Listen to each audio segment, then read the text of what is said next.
We have made it to Wednesday, halfway through the week. Woohoo! 18, the first day of February, 2017.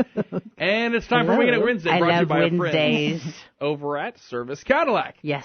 I know, Carol, the look of happiness and, content just flooded your face about 5 minutes ago. And we saw the pictures of the president and former president and First Lady Michelle Obama.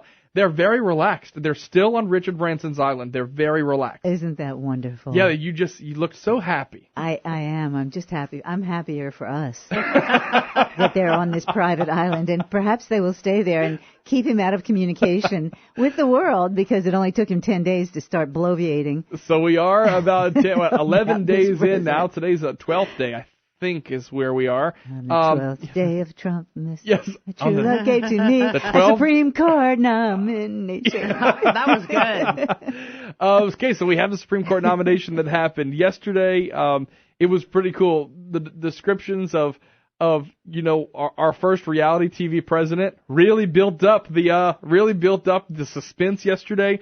You had news organizations following the two because they were both en route to Washington at one point. Right. And which one was it going to be? Carol, how do you think things started off? I think he actually made a brilliant choice, simply because this guy he's solid. He is solid as a rock, and especially because of the fact that he's on the 10th Circuit, which was the circuit that studied that took up the Hobby Lobby and the nuns case, the religious freedom case, and he came down on the right side on that one.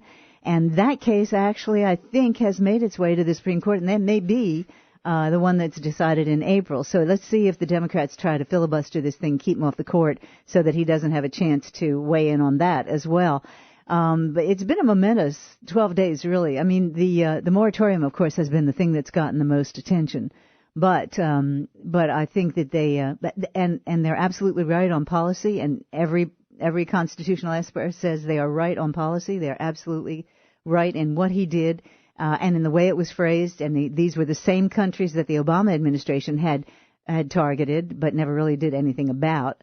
So they just really took that. The rollout may have been a little rocky, but not according to the people who support Trump, because 57% of the country is with him on this moratorium.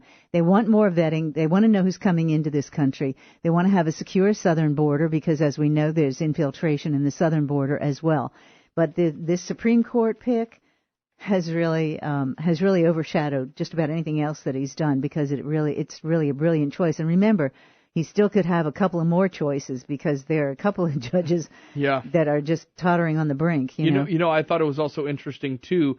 This is someone who made it a big point when the last time he went through hearings and confirmation, not to this scale before, but said he doesn't think that it's the role of the Supreme Court to make laws from the bench. And that has been one of the biggest complaints of some of the more liberal judges on the court. And one of the really interesting things he said last night, I watched the whole thing, and the most, to me, it was that a judge will not like all of their decisions. If a judge likes all of their own decisions, then they're probably not a good judge, because then they're ruling from their personal belief and philosophy, whereas they should be ruling according to the law. Warren, how do you think things have gotten off running for the Trump administration? I think it's absolutely awesome. It's the first time in my lifetime that I have ever seen an elected official actually go to Washington and do what he said he was going to do during the campaign. Absolutely. Unless you take Ronald Reagan. But Ronald Reagan, bless his heart, he tried. But he did not have a Republican Congress. In fact, most of the Republicans were against him. He told this primarily as a joke when he was first inaugurated. And he was walking off of the stand, and the Senate Majority Leader, of course the Republicans had taken over the Senate for the first time in 100 years or whatever then. Not really. But Howard Baker from Tennessee was the Majority Leader, and he stuck out his hand. He said, "Mr. President, I want you to know that I will be with you through thick." And Reagan says, I looked at him, and I said, "Well, what about thin?" He said, "Mr. President, welcome to Washington." Yep. And that, I think, really summed up the Republicans in Washington more than it did anything else. And as long as they don't back off now, if they will stay in there and stay rock solid and do the things that the people elected this president to do, and so many of the members of Congress, when those other when the Democrats up there, I think that they're not going to be rock solid when they look around there and see their congressional district voted overwhelmingly for Donald Trump in so many of those cases. They're going to have to sit there and do have some real gut checks as to what they're going to do. Absolutely. But Donald Trump said, "This is what I'm going to do when I get there," and he started in with a checklist: 1, 2, 3, 4, 5, and people are saying, well, why is it? He can't do that. He can't do that. He's not supposed to do that. He said, well, that's what he said he was going to do. You got a problem with that? You know, the liberals. But Warren, you and I have both said his biggest problem was going to be the Republicans in Congress. Oh, absolutely. At least that's what I think, because you know where the Democrats are going to be. Mm-hmm. And so, but you know that he, you know, the big thing about it, can he stay the course? And will they stay with him? And that, you know, there are so many problems in this country that needs to be addressed. I have this one friend on Facebook who... We all have one. Who works for higher education. And she is constantly putting things on there about Betty DeVos going to destroy education or whatever. Well, I've bit my tongue and I've held my hand on the keyboard. But I guess I'm going to have to go ahead. Would you please tell me what the hell higher education has done to help education in this country over the last 40 years? And what are you going to do to solve the problems that we have? And I put it on there 2 or 3 times. I'll put it on there again. Is that documentary done by Carol's favorite friend, Dan Rather, with Detroit, which the title of that was Detroit Public Schools, a National Disgrace. You watch that documentary. Every damn one of you, watch it, especially those of you in education, especially those of you in administration, and you tell me what the answer to it is, because it's certainly not what we've been doing. And the truth is, it was very easy, because I watched that documentary, very easy to say, gosh, they have some problems in Detroit. Oh, yeah. But whenever you start to see that Detroit was just a microcosm at a time where it was the worst, and now it has just kind of happened everywhere. Now, one thing it did do the other day I saw was one of those vendors with the Detroit public school system was indicted. He pled guilty, and he was fined like $1.7 million, and he will probably go to jail for the theft, the fraud, and the corruption that has just been running rampant. Yeah. Let me tell you, it's all over. When my very dear husband ran for public office, and of course you go through these interviews with all of these special interest groups, and one of them was... Yes. With the teachers, yes. And so there were 15 questions on this questionnaire. You know how many had to do with the kids? None. 1 or 2. And all the questions were, what are you going to do for us? What are you going to... And then the bus drivers wanted to... You remember that professional improvement plan that Dave Treen put in? The bus drivers wanted to be on that. So that, yeah. And Ron said, what kind of courses are you going to take to qualify for the professional improvement plan? They had something in mind. But that's the problem. There are so many people who are doing well. And by the way, have we noticed that both of our local governing bodies, the big ones, the Consolidated Council and the school board, are now down to 1 meeting a month? 1. Did you notice that? I don't think anybody noticed that. I thought it was the third. I thought the council's down to 2, right? Because they eliminated the third one. So now they have 2. So they have the first and third. Right, yes. And so they eliminated that third one as a cost savings, is what I saw. Yeah. So I wonder if they're going to reduce their salaries too. That's a good question. The school board is down to 1 meeting a month, I believe. Yes. Go ahead, Warren. One quick point. Carol's talking about the teachers, whatever, you know, that when I was in education, the big deal was teacher burnout. What are you going to do about teacher burnout? What are we going to do about teacher burnout? Teacher burnout, that's our biggest problem. Blah, blah, blah. So one of my I got 2 friends in higher education. 2 of them. Okay, he's up to 2 now. One of my other friends put a thing on there about how demoralizing it is with this new administration, and so many of the people what have they in done? the federal government, they are demoralized employees. Well, you know what? Get the hell out. If you're demoralized, go find you another job. Do they realize how one time about the doctors? And they said, what are the doctors going to do? And you better say, well, how demoralized is the private sector having to fund this stuff? Roofing houses. You don't like your job, go. You know, and I'll say this, as we kind of wrapped up, we're going to have to move on. If there's anything demoralizing in the schools, it's what they have had to conform to. I did a career day, and, you know, at my old high school, saw some of my old teachers, and she pulled out a 4-inch binder. Now, this was in They're not happy about all this November. stuff either. The teachers aren't. She pulls out the 4-inch binder and says, these are copies of every email I had to send to parents just since the school year started. This is in November, and the school, system starts in August.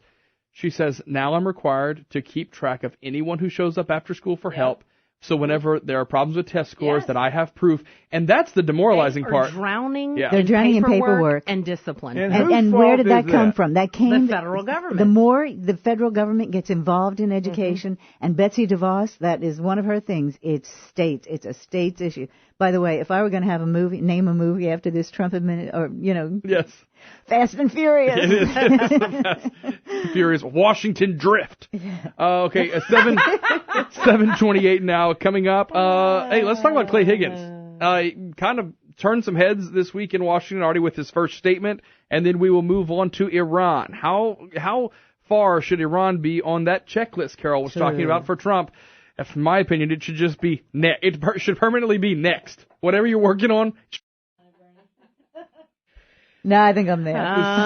Don't even mess with the volume, because there she goes. Oh, Lord. And we are back with Wingin It Wednesday. I've never seen Warren Cottle laugh so much in all my life. I've also never seen him turn that shade of red before, well, but, yeah. you have that effect on people. I didn't do anything. New Year, new Cadillac. Service Cadillac has one of the largest inventories in the state, They by far the do. largest in the area. Something for you, every trim, every color. Get exactly what you want. I go over there, like I said, 3 times a week. And I have to think tell you have Sarah. a That's just problem. because you like the people over there, I have and to they tell treat Sarah, you so good. I'm not He has gonna a look. problem. Yeah. I'm not gonna look out the window. Like I'm not He gonna is look to the totally right when I spoiled. pulled in. Every time I see him pull up, in the driveway here, I'm like, okay, well, maybe he'll take me for a ride today. Get a Cadillac, Maybe. a certified pre-owned that And comes with the taking same me out warranty for a as a new ride. I know. Cadillac.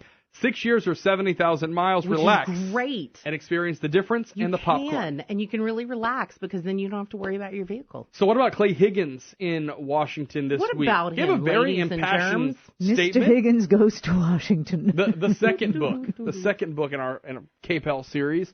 What did you think? His statement supporting the president seems like he had a lot of good things to say. Well, it was, as most Clay Higgins statements, it was compelling. I mean, and you know where he stands, which is so rare in Washington. That had to have some people really scratching their heads. But when they make these speeches, there's hardly ever anybody in the room. Yeah. There's never anybody there. People don't realize that that process they is- set this stuff up just Yeah. for the consumption of the folks at home. But nobody's listening to each other up there. Except for maybe his staff, and Maybe. if he has some invited guests. I just think that's so wrong, though. No, it's Wouldn't- not. Why is it not wrong? Wouldn't it be great if they were all in there fighting back and forth? Yeah, but this thing came about when C-SPAN came on and it started Yeah. being Yeah, televised. exactly. And so you don't have time for all that during the day when everybody's in there. And of course, when it's in session, you're not going to have a whole lot of them there anyway. They may be, but They're so doing the work, a lot of them So in the C-SPAN committee. comes along, and then they took this thing to after hours. And I believe that Newt Gingrich was the one who really took it to the next level, Yep. and that's why the Fort Worthless Jim Wright got outed from the speakership, and Newt wound up becoming Speaker of the House. Is that But the thing about it is anybody watching that? C-SPAN? Probably not. But you know what everybody is watching now? It's something called YouTube.com. And that you can go back and pull these things up anytime you want to. They go viral. They're on Facebook. They're on Twitter. It's almost like that extra layer of, it's not oversight, but just transparency. Absolutely. I mean, if you want to see it, you can see it now. Yeah. Well, every one of them has been caught in contradicting themselves over the past few years. Why they think they can get away with this? Are you talking about Senator Chuck Schumer? Yes, I am. You just plucked that right out of my brain. Remember there was the deal that happened last year where they kind of went in. It was whenever the Democrats in the House did that sit-in, and was That it ridiculous Nancy sit-in. Pelosi who because there is a button. The speaker does have to turn on the cameras, but it is required when they're in session. The button is pressed, which turns on the cameras.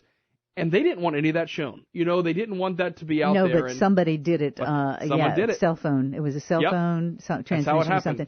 Anyway, Wow. but my favorite thing with Nancy Pelosi. Did you see that ridiculous demonstration on the steps of the Supreme Court? Am I on? Can you hear me? Am I on? Oh, let's sing. We shall overcome these ridiculous people.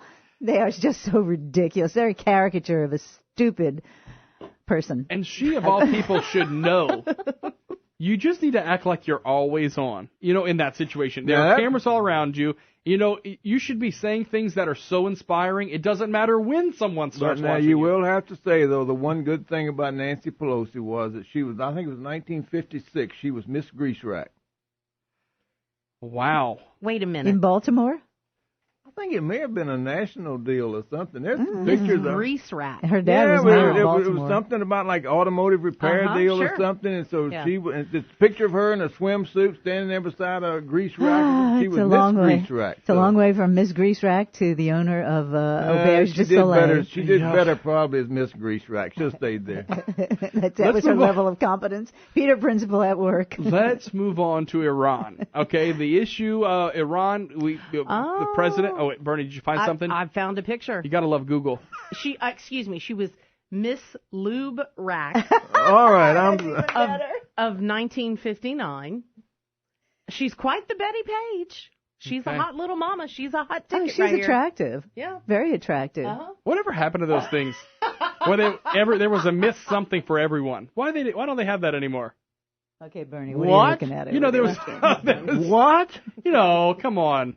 The feminist movement got rid of that. Okay, I guess you're right. Now we have to let men get into the scholarship competition now. It's a scholarship program. Yeah. Now we let men in the beauty pageants for the Miss whatever. Okay, let's talk about Iran.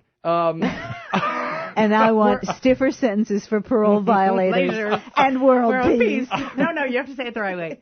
And world peace. No, what is it? Describe your ideal date. Yes. I would probably say April 20th. 24th or something. Then she it's warm enough to walk on the beach, but you wear a small cardigan. Light sweater. I totally butchered that. Okay, Iran. Gosh. I'm beginning to think y'all are all working with Iran because y'all don't want me to get with this story. Just remember, we're off the lube now and on to Iran. All right, don't go ballistic, please. Okay. That was terrible, You okay Carol. there? I know, I can't help it. Okay. Terrible puns are us. So we have this deal with the White House and Iran, but Iran says we're not doing anything crazy with this nuclear development. It's for peaceful reasons, and y'all can come in and check when we tell you can come. And we cannot put a nuclear bomb on this missile. Well, now we know a ballistic missile test has happened. I think it's been the second one. The first one just happened a couple days ago, which is the first time since Trump presidency. Science fair. Yeah, it is. Yeah, it is. Just a big science Warren, fair. What do you think? Does this need to just move up on the priority list? No, because that, I think we got a lot more to worry about than Iran, and that I will say this. When it really comes down to it, Warren is always defending Iran. I am, because when anybody out to kill people. Because when it comes down to it, I actually have more confidence in the people in Iran than I do in the Democrats in Washington. Well, that's not saying much. Well, it's not. It's not. But you know. Oh, what'd you do? Sorry, that was me. Sorry. Stepped on something, Warren. The nuclear option just got happened. used. I believe that was. Shall we play a game? All right, wipe the slate clean. Wipe the slate clean. Here we go. Okay, go ahead. You know, they tested a ballistic missile. How many countries have tested ballistic missiles? A lot. You know, how many countries have nuclear bombs? A lot now. Several. You know, some of them are not supposed to, and on and on and on. But here's my real question. I'm a Second Amendment person. I believe in the constitutional Second Amendment of the right to bear arms. And what I also believe is that extends beyond individuals. I believe it goes to countries. That countries should be allowed to have whatever arms they want to have. You know, but it's kind of like... Felons don't have gun rights. It's kind of like responsible gun right ownership. You know, you have to be responsible, because if you go out and you pull your weapon